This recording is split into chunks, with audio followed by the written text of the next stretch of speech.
이사야서 41장 5절부터 10절까지의 말씀입니다.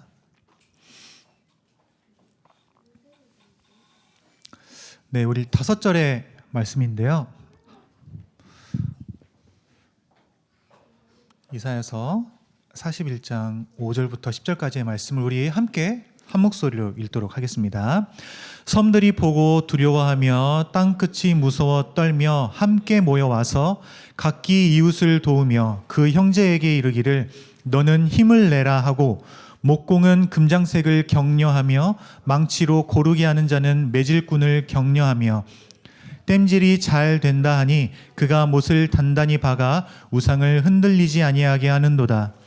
그러나 나의 종 너 이스라엘아, 내가 택한 야곱아, 나의 벗 아브라함의 자손아, 내가 땅끝에서부터 너를 붙들며 땅 모퉁이에서부터 너를 부르고 내게 이르기를 너는 나의 종이라. 내가 너를 택하고 싫어하여 버리지 아니하였다 하였노라. 두려워하지 말라, 내가 너와 함께함이라. 놀라지 말라, 나는 내 하나님이 됨이라. 내가 너를 굳세게 하리라. 참으로 너를 도와주리라. 참으로 나의 의로운 오른손으로 너를 붙들리라. 아멘.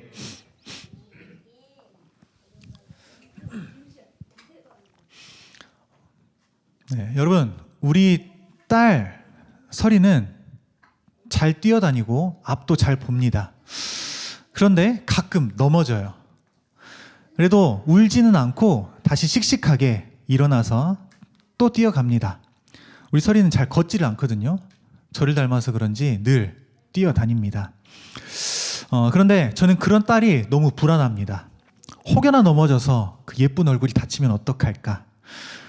그래서 제가 설이와 함께 길을 걸을 때면 설이 손을 꼭 잡고 걷습니다.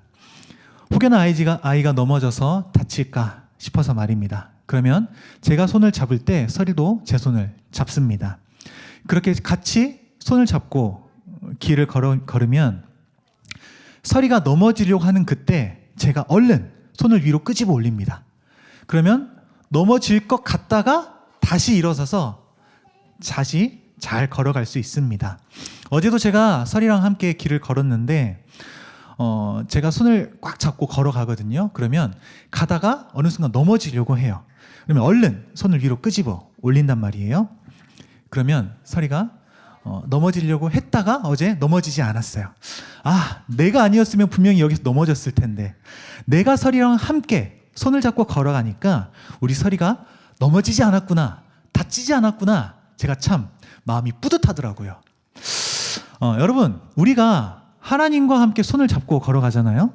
그러면 넘어질 것처럼 보여도 그래도 넘어지지 않거든요. 하나님께서 우리를 붙잡아 주시기 때문이에요. 설이가 저를 붙잡는 손이 얼마나 강하겠습니까? 제가 설이의 손을 꽉 붙잡으니까 설이가 넘어지지 않는 거예요. 마찬가지. 하나님께서 우리와 손을 잡는다고 말씀하시지만 우리가 하나님을 잡는 손이 얼마나 강할까요? 하나님께서 우리의 손을 강하게 잡아주시니까 우리가 넘어지는 것 같더라도 넘어지지 않고 다시 걸어갈 수 있는 겁니다. 자, 이런 맥락에서 내가 너와 함께함이라 라는 제목으로 오늘 말씀을 나누려고 하는데 오늘 본문이 생각보다 좀 어렵습니다. 단순하게 읽는 것 같지만 좀 어려워요. 그래서 이사야 시대의 남유다의 역사적인 큰 흐름, 그 흐름과 그때의 이사야의 사역, 간단한 사역을 좀 우리가 알면 오늘 본문을 이해하기가 참 좋습니다. 그래서 이것을 먼저 좀 살펴보고 본문을 우리가 살펴보고 하나님께서 우리에게 어떤 말씀을 하시는지 우리가 좀 알아보려고 합니다. 하나님이 이스라엘 백성들을 출애굽시키시고 그들은 우여곡절 끝에 가나안 땅을 정복합니다. 하나님은 이 모세로부터 시작을 해서 선지자들을 통해서 이스라엘을 계속해서 통치해 나가셨습니다. 그런데 이스라엘 백성들은 주변 나라들과 같이 왕이 있으면 좋겠어요 하나님이라는 말을 계속해서 내뱉었습니다. 그래서 하나님이 주변 나라들과 같이 왕을 세우시는데 그 왕이 사울 왕이었죠. 사울 왕이 세워졌는데 이 사울 왕이 첫 마음을 잃어버리고 하나님께 불순종해요. 그래서 하나님은 하나님의 마음에 합한 다윗을 왕으로 다시 세우셨습니다. 이 다윗은 대단합니다. 강력한 군사력을 가지고 영토를 확장했는데 사울 왕 시대보다 약 10배 정도 가량 영토를 확장했어요. 사실 이 다윗이 이 놀라운 일을 행했지만 우리는 하나님께서 그와 함께 하셨기 때문에 이게 가능했다는 것을 잘 알고 있죠. 다윗이 이렇게 영토를 많이 넓게 확장을 했다면 다윗의 아들 솔로몬은 이 영토의 확장을 누리면서 이 다윗 왕국, 이 이스라엘이라는 나라를 이렇게 잘 가꾸어가는 시기가 바로 솔로몬 시대였습니다. 이 시대는 어떤 시대였어요? 다른 나라들로부터 조공을 받는 시기였습니다. 그런데 솔로몬 시대가 끝나고 이 나라가 한 나라가 두 나라로 나눠지게 됩니다. 그게 남유다 그리고 북이스라엘이죠. 근데 이때부터 이제 이 황금기가 끝나버린 거예요. 솔로몬 시대에 황금기가 끝나버리고 두 나라로 나눠지게 되면서 이제 주변 나라들로부터 조공을 받던 위치에서 주변 나라들에게 조공을 바쳐야 하는 위치로 바뀌어 버린 겁니다. 솔로몬 왕 이후에 약 200여 년의 시간이 흐르고 주전 740년에 남유다에서 이사야라는 선지자가 부름을 받습니다. 하나님의 부르심을 받습니다. 이때가 언제냐면 남유다에 우시야 왕이라고 있는데 이 우시야 왕이 죽던 해예요. 죽던 해. 그러니까 이때 이사야가 부름을 받습니다. 그리고 이사야는 우시야로부터 시작을 해서 요담 그리고 아하스, 히스기야에 이르기까지 60년 동안 선지자로서 역할을 감당합니다. 그러면 우시야 왕이 어떤 시대였냐? 우시야 왕의 시대는 솔로몬 왕 이후에, 그러니까 200여 년의 시간이 흘렀다고 했잖아요. 솔로몬 왕 이후에 남유다가 최고의 전성기를 누렸던 시기가 바로 이 우시야 왕 때입니다. 그러니까 계속해서 힘들하고 어려워하는 시기를 거쳐가다가 우시야 왕이 통치하던 그때 다시금 전성기를 누렸던 거예요.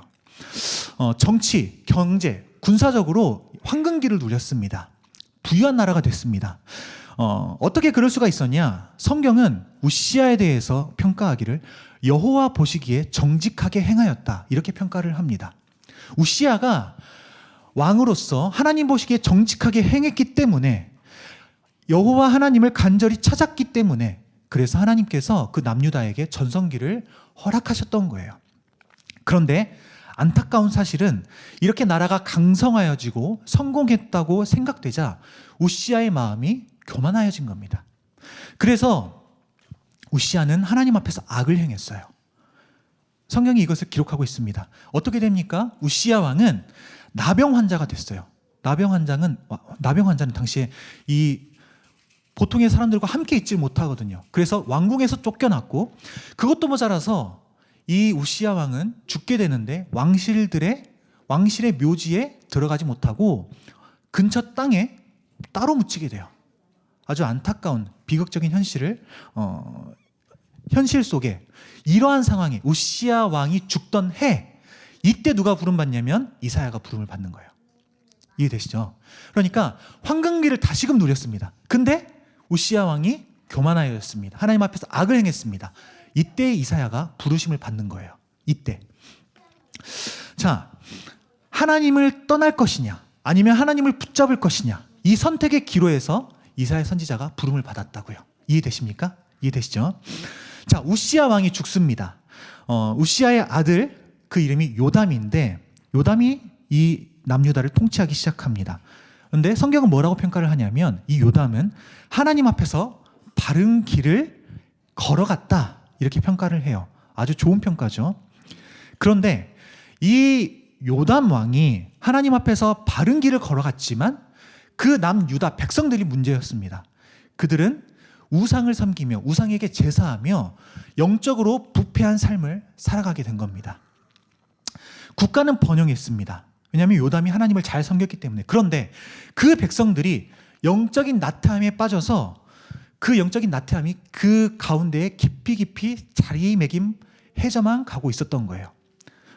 요담의 이 통치 말기에 아수르라고 하는 나라가 세력이 점점 커져갔습니다. 근데 이런 상황을 본 이사야, 그러니까 이 나라의 영적인 나태함이 만연해져 가고 아수르라는 나라가 힘이 강대해지는 이 시기에 이사야가 이 아수르를 어떻게 보냐면 이게 하나님의 심판의 도구다라고 보았던 거예요.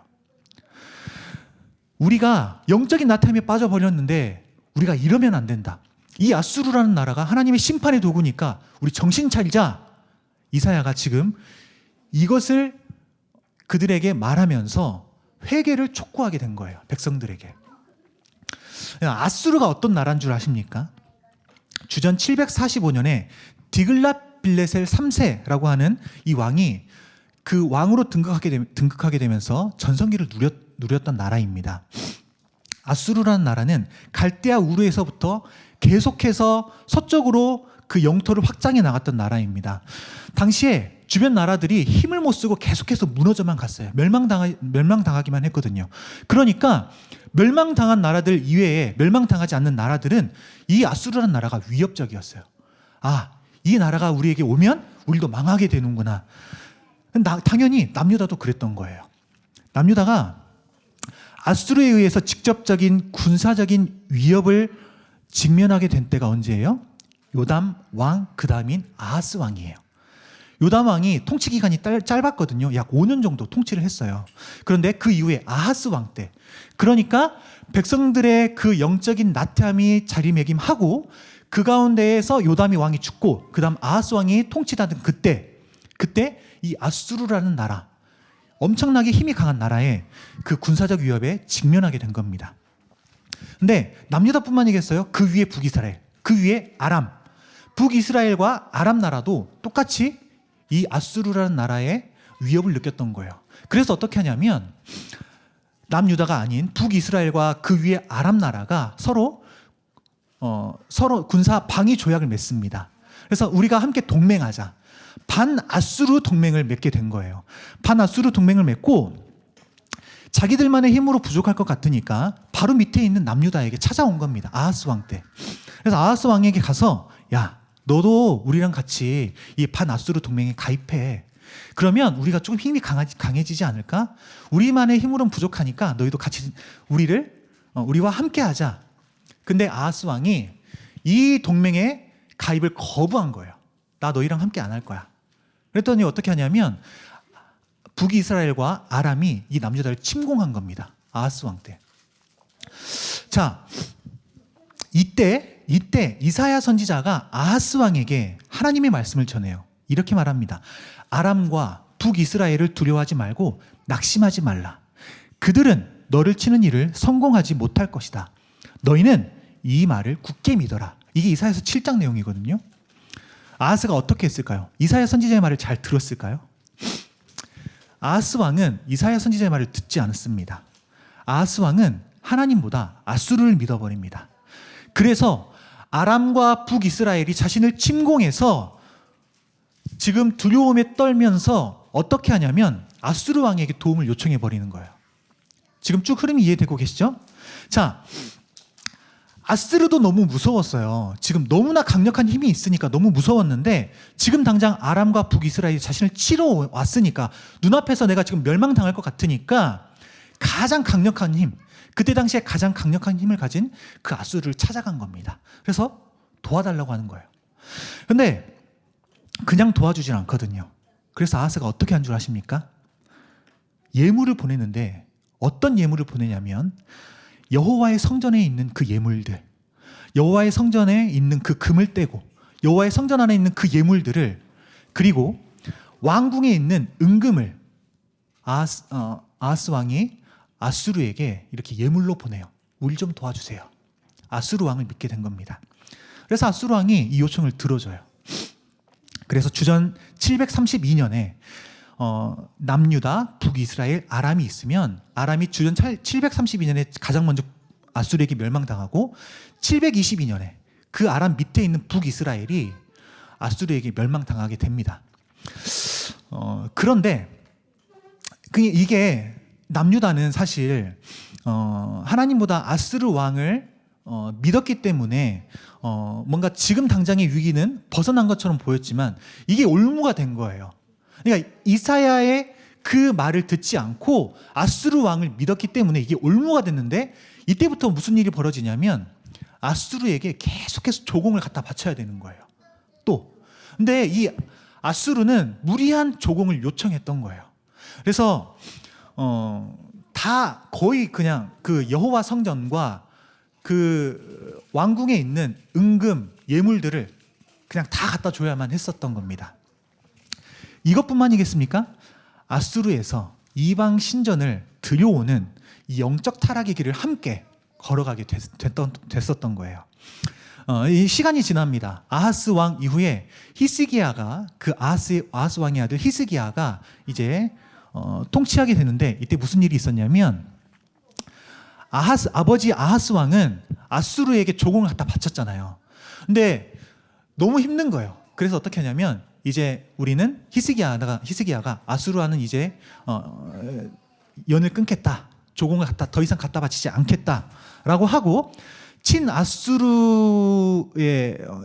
속해 있는 그 블레셋이라는 나라를 치게 되는 거예요. 그러면서 어떻게 하냐면 당시에 아수르 제국이 엄청난 힘을 가지고 있었는데 이와 대등한 위치에 있었던 애굽이라는 나라와 함께 동맹을 맺게 된 거예요. 자, 이때 이사야 선지자가 하나님을 의지하는 대신에 애굽을 의지하는 것을 강하게 비판합니다. 왜 하나님을 의지하지 않고 아수르와의 그 연을 끊었는데 하나님을 의지하지 않고 왜 다시 애굽을 의지하느냐? 이것을 엄청 강하게 비판을 해요. 그리고 애굽을 너희들이 그렇게 신뢰하고 애굽을 의지하지? 야, 너희들 이거 분명히 실패할 거야 라는 예언을 하게 됩니다. 그리고 이 경고가 정확하게 적중하게 됩니다. 아수르 왕 사네립이 히스기야 왕의 남유다를 침공하게 되는데 여기서 46개의 성읍이 멸망당하게 되고 그 수도인 예루살렘이 사네립에 의해 포위당하게 됩니다. 그래서 이제 이 예루살렘만 무너지면 완전히 끝이었어요. 그러니까 북이스라엘도 멸망당했잖아요. 근데 이 남유다도 완전히 끝날 위기에 놓였던 거예요. 근데 여기서 반전이 일어나요. 어떤 반전이 일어나냐면 히스기야가 하나님 앞으로 나아가 무릎 꿇고 기도해요. 하나님 도와주세요. 제가 잘못했어요. 망했을까요? 안 망했어요. 그래서 하나님이 여호와의 사자를 통해서 하루 동안에 18만 5천 명이나 되는 아수르의 군사를 쳐 죽이셨다. 이렇게 나옵니다. 그리고 이 남유다는 결국에 아수르에게 멸망당하지 않아요. 이게 반전이죠. 자, 이때가 언제냐면 주전 701년이에요. 701년. 근데 그로부터 115년이 지납니다. 많은 시간이 흘렀죠. 주전 586년. 그때 남유다는 아수르를 무너뜨린 바벨론. 아수르가 엄청 힘이 강대했잖아요. 근데 이 아수르를 무너뜨린 바벨론에 의해 멸망당하게 됩니다. 그리고 멸망당하고 포로로 다 끌려가게 돼요. 이렇게 바벨론의 포로가 된 자들, 지금 이 포로가 된 자들을 위해서 하나님께서 예언하십니다. 그 예언이 바로 오늘 이사야서 41장 말씀이에요. 포로가 된 그 자들에게 하나님이 어떤 예언을 하시냐면 위로 그리고 약속의 말씀을 전하시는데 이 예언을 이사야를 통해서 전하십니다. 여러분, 이게 왜 예언이에요? 남유다가 선지자로 활동했던 때가 언제까지냐면 히스기야 때까지죠. 근데 그로부터 시간이 많이 흘러서 이 바벨론이라는 나라에 멸망당하거든요. 그러니까 이사야는 이 멸망을, 남유다의 멸망을 보지 못했어요. 보지 못하고 미래의 그 바벨론의 포로로 잡혀갈. 근데 지금 어떤 시기냐면 아수르의 위협 속에 있는 시기. 그 시기에 바벨론이라는 나라에게 멸망당해서 그래서 포로가 되는데 그 포로들에게 위로의 그 약속의 말씀을 전하는 것이 오늘 이 이사야서 41장의 내용이란 말이죠. 자, 이사야 선지자는 사역 초기 때부터 계속해서 하나님께로 돌이켜야 한다는 것을 말했습니다. 하나님께 돌이켜야 돼. 하나님께 돌이켜야 돼. 너희들 하나님께 돌이키지 않으면 멸망할 거야. 그런데 이 외침은 메아리 없는 부르짖음이 되었고 결국에 이사야는 멸망을 예언하게 돼요. 그와 동시에 하나님께서 위로하실 것이고 그들을 다시 회복시킬 것이라는 예언을 동시에 하게 됩니다.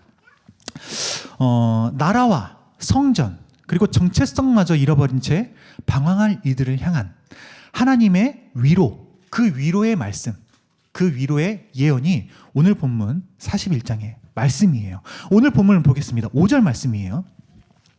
섬들이 보고 두려워하며 땅끝이 무서워 떨며 라고 합니다. 자, 섬들과 땅끝이 두려워하고 무서워하는 공포의 대상이 있대요. 그 공포의 대상이 누굴까요? 제가 쭉 이야기했으니까 이제 아시겠나요? 바벨론이죠? 바벨론이 아니에요. 바벨론의 포로로 잡혀간 그 자들에게 섬들이 두려워하고 땅끝이 무서워 떠는 대상이 있을 텐데 그 대상이 오늘 포로로 삼은 바벨론이 아니에요. 여기서 그 대상은 누구냐면 바벨론이 아닌 페르시아입니다. 페르시아.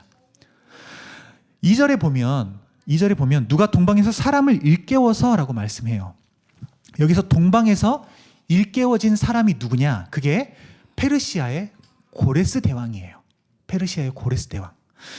이사야 선지자 당시에 아수르조차도 무너뜨린 바벨론, 그 바벨론이지만 이후에 일어날 고레스 대왕, 그 고레스 대왕의 페르시아는 이 바벨론조차도 두려움에 떨게 할 대상이 된단 말이에요. 바벨론뿐만 아니라 바벨론 주변의 소국들도 그리고 애굽에 이르기까지 페르시아의 고레스 대왕이 진격하자 벌벌 떨게 된단 말입니다. 그래서 그들이 어떻게 하는 줄 아세요? 서로가 서로를 도와요. 6절 각기 이웃을 도우며 그 형제에게 이르기를 너는 힘을 내라 라고 되어 있습니다. 자, 뭉치면 살고 흩어지면 죽는다? 그게 아니라 흩어지면 무조건 죽는 거예요. 근데 뭉쳐도 살 수 있는 가능성이 없을 정도로 이 페르시아가 아주 강력한 거죠. 그래서 서로가 서로를 돕기 시작했습니다. 힘을 내라고 서로가 서로를 북돋아 줍니다. 여러분, 인간에게 극한의 두려움이 찾아오잖아요. 그러면 신을 믿지 않는 사람들도 갑자기 신을 찾아요. 그래서 평소에 진짜 신이 있어? 라고 말하는 사람들도 신을 믿을 바엔 나를 믿지. 야, 내 주먹을 믿지. 라고 하는 사람들도 스스로 어떻게 할 수 없는 상황이 오잖아요. 그러면 신을 찾게 돼요. 추락하는 비행기 안에는 무신론자가 없다. 추락하는 비행기 안에는 무신론자가 없다라고 하는 유명한 말이 있거든요.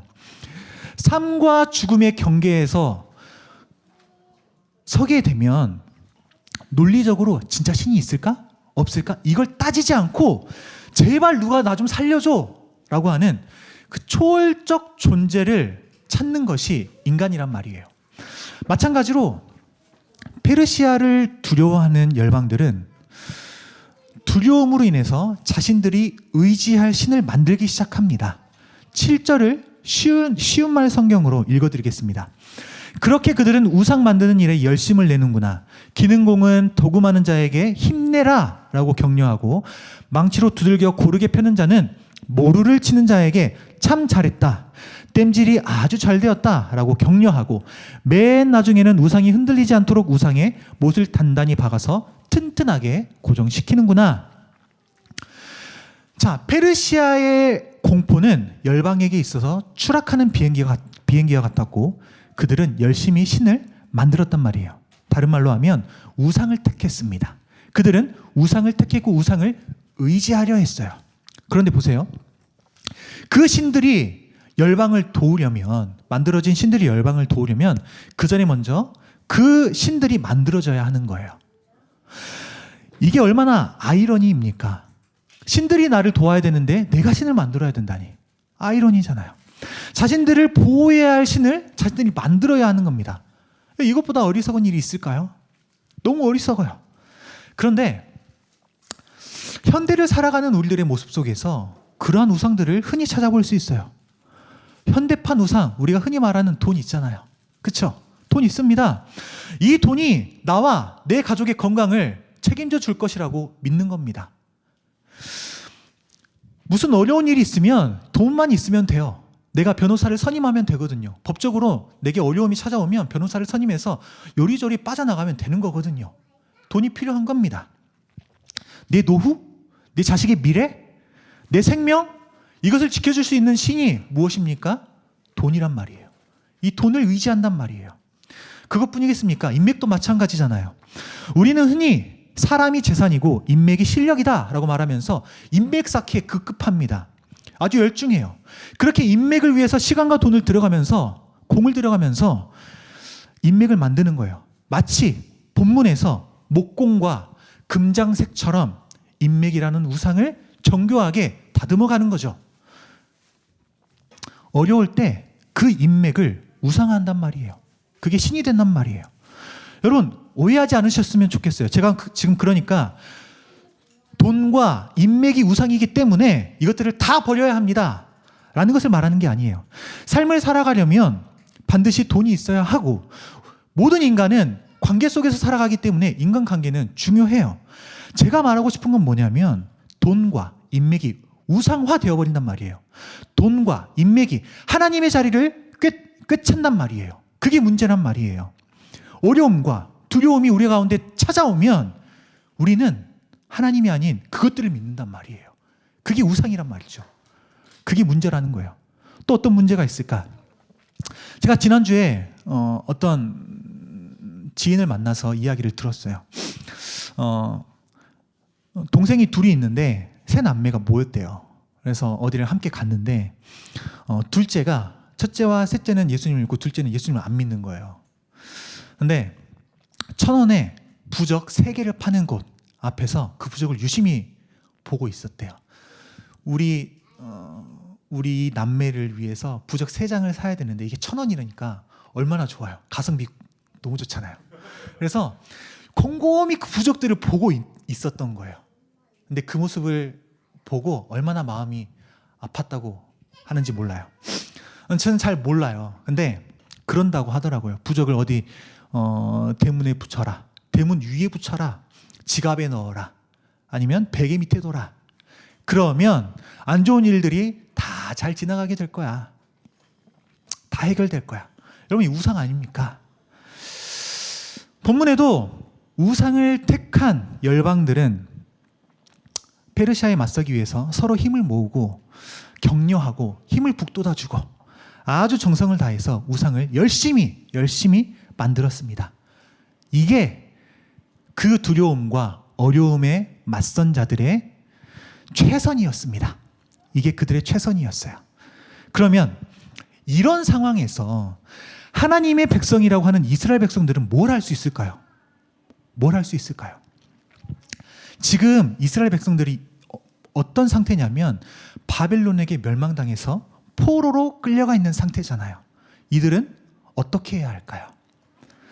당시에 포로 생활을 하는 백성들은 하나님께서 나를 잊으셨구나, 하나님께서 나를 버리셨구나, 하나님께서 내가 포로 생활을 하고 있는데 나를 모른 척 하시는구나 라고 생각했습니다.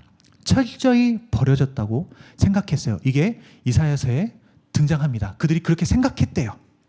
그러면 하나님을 믿기보다 자신들을 멸망시킨 그 바벨론과 그 열방들이 하고 있는 우상 만드는 일에 빨리 가서 가담해야 되지 않겠습니까? 그런데 이런 생각을 가질 수 있는 그 이스라엘 백성들, 포로된 이스라엘 백성들에게 하나님께서 말씀하시는 거예요. 8절과 9절입니다. 그러나 나의 종 너 이스라엘아, 내가 택한 야곱아, 나의 벗 아브라함의 자손아, 내가 땅끝에서부터 너를 붙들며 땅 모퉁이에서부터 너를 부르고 내게 이르기를 너는 나의 종이라, 내가 너를 택하고 싫어하여 버리지 아니하였다 하였노라. 바꿔 말하면 이런 겁니다. 그들은 우상을 선택했지만 나는 너희를 선택했다. 그들은 우상을 만들지만 나는 너희를 만들었다. 그들은 우상을 흔들리지 않게 못으로 단단히 고정하지만 나는 내 손으로 너희를 흔들리지 않게 붙들겠다 라는 말이에요. 핵심이 뭡니까? 이스라엘은 두려움 속에서 신들을 만들 필요가 없다는 거예요. 신들을 만들 필요가 없어요. 막강한 페르시아가 일어나 바벨론을 멸망시키고, 그래서 바벨론의 포로에서 페르시아의 포로가 되겠지만 다른 열방들처럼 우상을 만들지 않아도 된다는 거예요. 왜요? 하나님께서 그들을 선택하셨기 때문에요. 비록 하나님의 심판으로 인해서 지금 포로 생활을 하고 있지만 하나님은 여전히 그들을 버리지 않으셨기 때문에요. 우리가 읽진 않았지만 1절부터 앞절인 1절부터 4절의 내용이 어떤 내용이냐면 패권의 이동 또한 하나님께서 주도하신다라는 것을 기록하고 있어요. 그런 하나님이 모든 패권을 그 역사를 이끌어 가시는 그런 하나님이 이스라엘을 선택하셨고 이스라엘을 버리지 않으셨다라고 말씀하시는 거예요. 그러니까 8절과 9절의 핵심은 너희는 여전히 내가 선택한 백성이야. 너희가 그런 상황에 있지만 너희는 내가 선택한 백성이야. 너희들이 두려워하지 않아도 돼. 비록 바벨론의 포로고 페르시아가 일어나서 막강한 그 바벨론을 무너뜨릴 테지만 너희는 두려워하지 않아도 된다. 두려움과 무서움이 너희 앞에 있지? 괜찮아. 두려워하지 마. 왜? 내가 너를 선택했잖아. 내가 너를 선택했거든. 이게 핵심이에요. 그리고 이어지는 10절 말씀. 너희는 선택된 백성이기 때문에 두려워하지 말라. 선언하세요.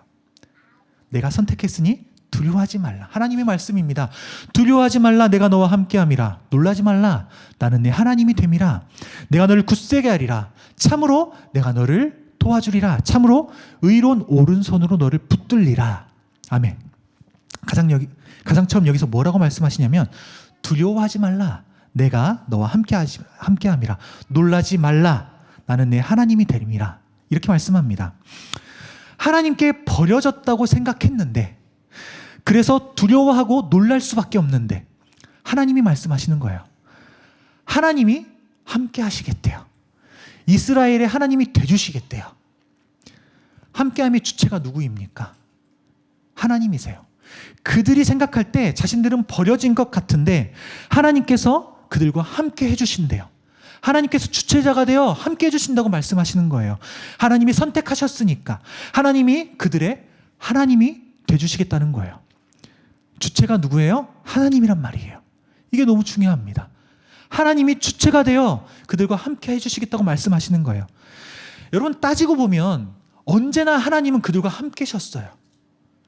따지고 보면 언제나 그들은 선택된 백성들이었어요. 한 번도 그들은 선택되지 않은 백성이 아니었어요. 언제나 선택된 백성이었다고요. 사실 떠난 건 누구예요? 하나님이 아니라 그들이에요. 그들이 하나님을 떠났는데 그들이 어떻게 생각하냐면 하나님이 나를 버리셨구나 이렇게 생각하는 거예요. 그런데 하나님이 그런 그들을 사랑하셔서 하나님이 돼주시겠다고 지금 선포하시는 거예요. 너무 감사하잖아요.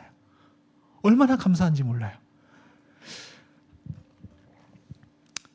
제가 하나님을 늘 떠나서 살았어요. 저는 하나님을 늘 떠나서 살아왔어요. 성인이 될 때까지 저는 하나님을 떠난 상태로 살았어요. 근데 하나님이 제가 하나님을 떠났던 그때에도 저를 선택하셨었고, 그리고 결국에 하나님이 저와 함께 해주시겠다고, 이미 너를 선택해서 내가 너와 함께 해주셨다고 저에게 그렇게 말씀하셨어요. 그래서 저는 하나님과 함께 할 수 있었어요. 여러분, 이 말이 똑같아요. 오늘 이 남유다에게 이렇게 말씀하고 계시는 거예요. 그리고 다음으로 하나님이 이렇게 말씀하십니다. 내가 너를 굳세게 하리라. 참으로 너를 도와주리라. 참으로 나의 의로운 오른손으로 너를 붙들리라. 여러분, 내가 너를 굳세게 한다라고 하는데 무슨 말이에요? 하나님이 우리를 강하게 하시겠다라는 말이 아니에요. 내가 너를 굳세게 하겠다라고 하는 말은 하나님이 우리를 강하게 하시겠다라고 하는 말이 아니라 강하신 하나님을 신뢰할 때 그 강함을 누릴 수 있게 하겠다라는 말이에요. 그렇잖아요. 포로된 자들이에요. 포로된 자들. 그들을 다시금 강하게 하겠다. 그들을 다시금 다윗 왕국처럼 힘있게 하겠다.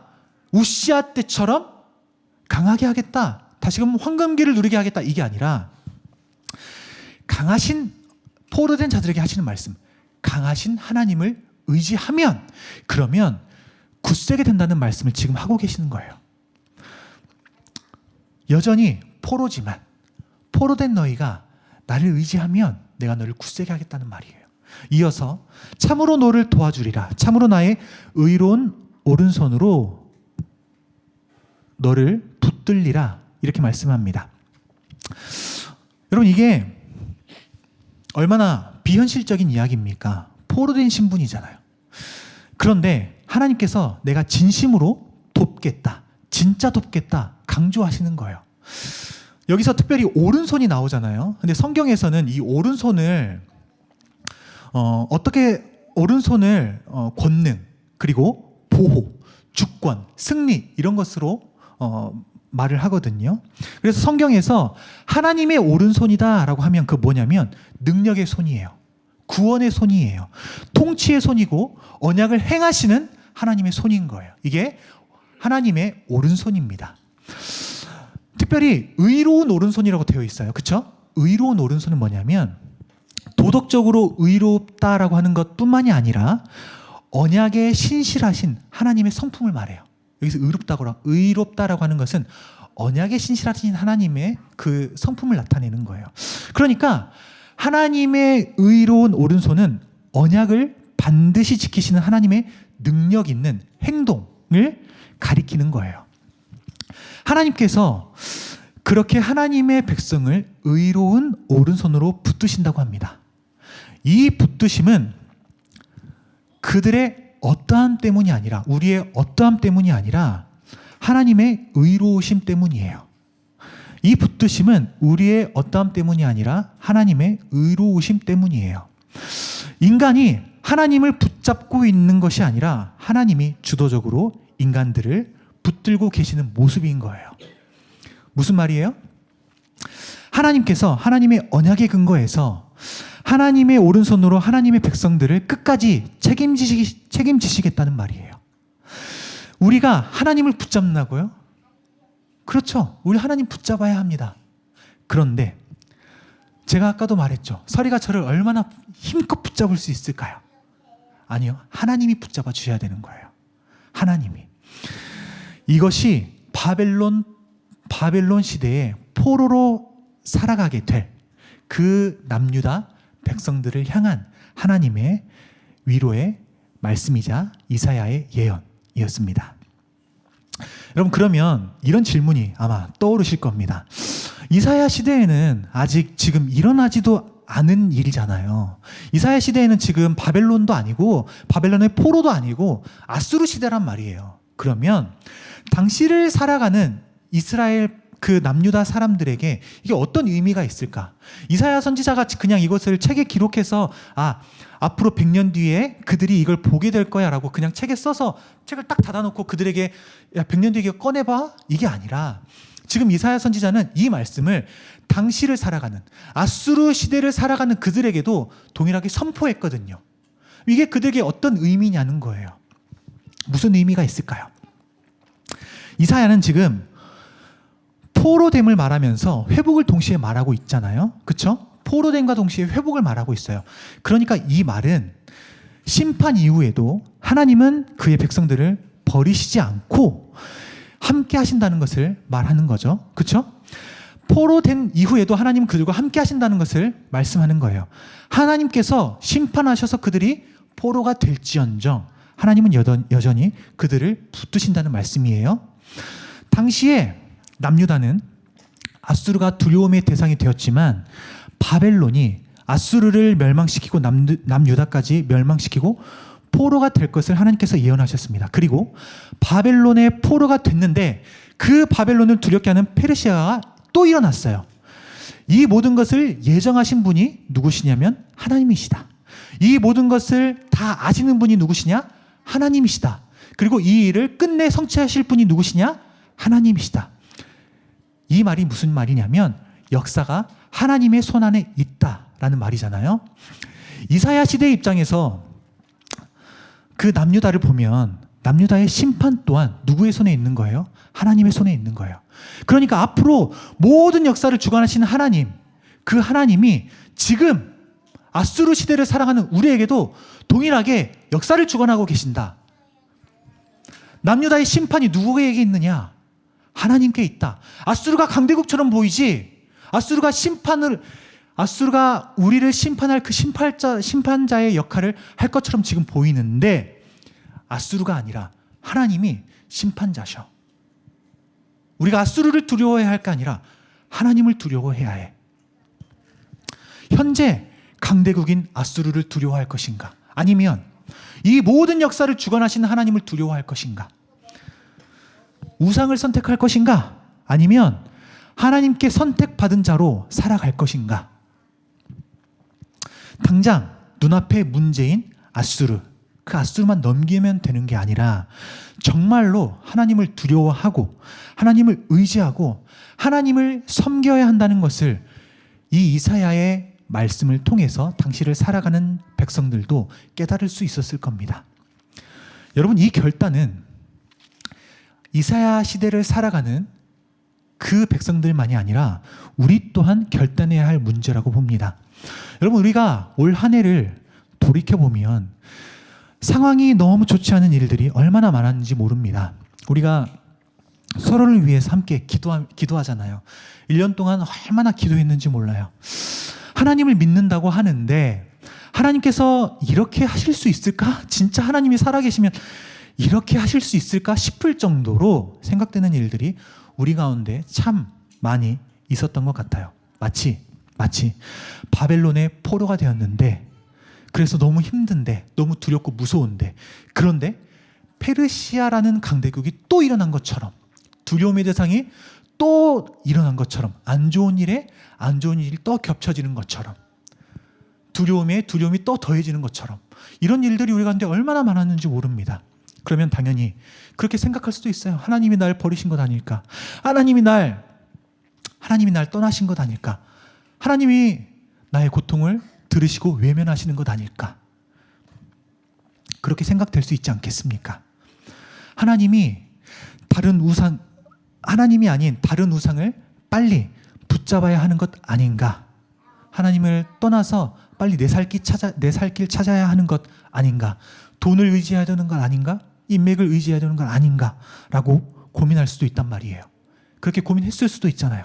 그런데 우리는 우리 앞에 놓인 어려움과 고난의 상황을 두려워하기보다 우리의 인생을 주관하시는 하나님을 두려워하고 의지하고 섬겨야 한다는 것을 결단해야 한단 말이에요. 어려워요. 이게 어려워요. 너무 어렵습니다. 그래서 하나님은 그런 우리에게 이렇게 말씀하십니다. 내가 너를 택하고 싫어하여 버리지 아니하였다. 두려워하지 말라. 놀라지 말라. 내가 너와 함께함이라. 내가 너를 붙들리라. 내가 너의 하나님이 됨이라. 내가 너를 굳세게 하리라. 내가 참으로 너를 도와주리라. 내가 나의 의로운 오른손으로 너를 붙들어 주겠다. 우리에게 하시는 말씀이에요. 내가 어려운 상황에 처했는데 하나님이 이런 나와 함께 계시는가? 라고 느끼는 순간에도 여러분, 하나님은 우리와 함께 계셨어요. 우리가 눈을 들어 하나님을 계속해서 찾는데 하나님이 안 보이시는 그때에도 하나님은 우리를 보고 계셨어요. 하나님께 우리가 너무 힘들어서 외치는 그 절규를 듣지 않으시는 것 같은 그때에도 하나님은 귀를 여시고 우리의 그 절규를 들으셨어요. 그리고 하나님은 오늘 우리에게 말씀하세요. 내가 하나님이 돼주겠다. 내가 너희의 하나님이다. 그때에도 하나님이었고 내가 지금도 너의 하나님이고 앞으로도 너의 하나님이다. 우리가 그 하나님을 강하게 신뢰할 때요, 우리는 연약한 우리는 그 강하신 하나님을 우리가 신뢰할 때 우리는 연약하지만 우리는 강하여질 수 있습니다. 우리가 진짜 강하여진 것이 아니라 그 하나님을 신뢰하기 때문에 하나님의 강함이 나의 강함이 되는 거예요. 나는 연약하지만 하나님의 강함이 나를 강하게 붙들어 주시는 겁니다. 하나님의 의로운 손이 우리를 붙들어 주신다 말씀하시잖아요. 한 해를 돌아보면 상황이 좋지 않아도 내가 저 땅속 깊은 곳으로 들어가는 것 같은, 고통 속에 있는 것 같은 상황에서도 하나님은 우리를 버리지 않으셨고 늘 거기에 계셨으며, 우리가 붙잡지 못하는 상황 속에서 하나님은 우리를 여전히 붙들고 계셨습니다. 얼마나 감사한지 몰라요. 얼마나 감사한지 몰라요. 여러분, 언제나 우리와 함께 하시며 우리의 하나님이 되시며 우리를 굳세게 하시며 우리를 도와주시며 우리를 붙들어 주시는 그 하나님의 능력의 오른손을 우리가 기억하면 좋겠어요. 한 해 동안 하나님께서 붙들어 주시는 그 오른손으로 인해서 지금 오늘 여기까지 왔습니다. 올 한 해를 그렇게 이끄신 하나님의 손, 하나님께서 우리와 함께 하시며 우리를 붙잡은 그 하나님의 손, 여러분 앞으로도 하나님은 우리의 손을 놓지 않으실 것입니다. 하나님은 여전히 우리를 붙들어 주실 것입니다. 우리 서리가 넘어지려고 할 그때에 제가 손을 이끌어서 넘어지지 않게 하셨던 것처럼 우리가 넘어질 것 같은 그 순간에 하나님은 우리의 손을 여전히 붙잡고 계셔서 우리를 일으켜 세우실 것입니다. 그리고 나와 함께 가자 말씀하실 것입니다. 이렇게 역사하셨던 하나님, 그 하나님이 지금 우리의 하나님이시고 앞으로 역사하실 우리의 하나님이심을 우리가 기억하면 좋겠습니다. 그 하나님을 우리가 앞으로 끊임없이 신뢰하면서 어려움과 두려움 속에서도 그 하나님을 신뢰하고 그 하나님만 신뢰하는 우리 모두가 되기를 예수님의 이름으로 축복합니다. 우리 함께 말씀을 생각하며 기도하며 나아가도록 하겠습니다.